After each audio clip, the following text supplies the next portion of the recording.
श्रीगुरुभ्यो नमः। हरिः ओम्। निषुसीद गणपते गणेषु त्वामाहुर्विप्रतमं कवीनाम्। न ऋते त्वत्क्रियते किञ्चनारे महामर्कं माघवं चित्रमर्च।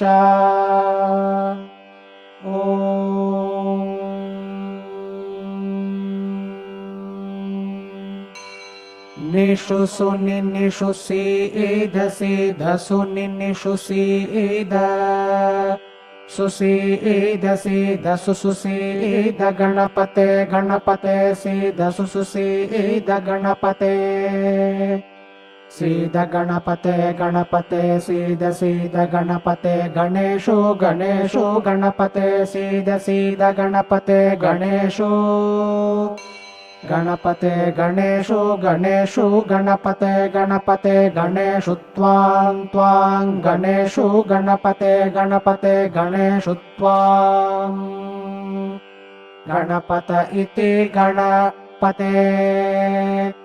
गणेषु त्वां त्वां गणेशो गणेषु त्वामाहुराहुस्त्वां गणेशो गणेषु त्वामाहुः त्वामाहुराहुस्त्वां त्वामाहुर्विप्रतमं विप्रतममाहुस्त्वां त्वामाहुर्विप्रतमम्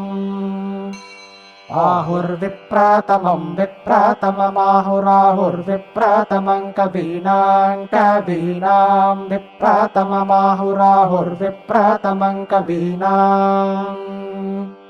विप्रतमं कवीनां कवीनां विप्रतमं विप्रतमं कवीनां विप्रतममिति विप्रतमम् कवीनामिति कवीनाम् नर्तर्ते नर्ते त्वत्त्वदृते नर्ते त्वत् ऋते त्वत्त्वदृतर्ते त्वत्क्रियते क्रियते त्वदृतर्ते त्वत्क्रियते त्वत्क्रियते क्रियते त्वत्त्वत्क्रियते किं किं क्रियते त्वत्त्वत्क्रियते किम् क्रियते किं किं क्रियते क्रियते किञ्चन चन किं क्रियते क्रियते किञ्चन किञ्चन चन किं किञ्चनार आरे चन किं किञ्चनारे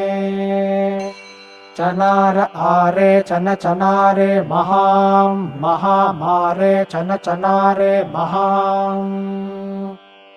आरे महां महामार आरे महामर्कमर्कं महामार आरे महामर्कम् महामर्कमर्कं महां महामर्कं माघवन्मघवन्नर्कं महां महामर्कं माघवन्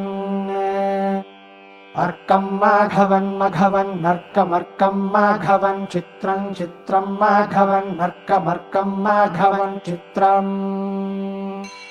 मघवन् चित्रं चित्रं माघवन्मघवन् चित्रमर्चार्च चित्रं माघवन्मघवन् चित्रमर्च मघवन्निति मघवन् चित्रमर्चार्च चित्रं चित्रमर्च अर्चेत्यर्च हरिः ओम्।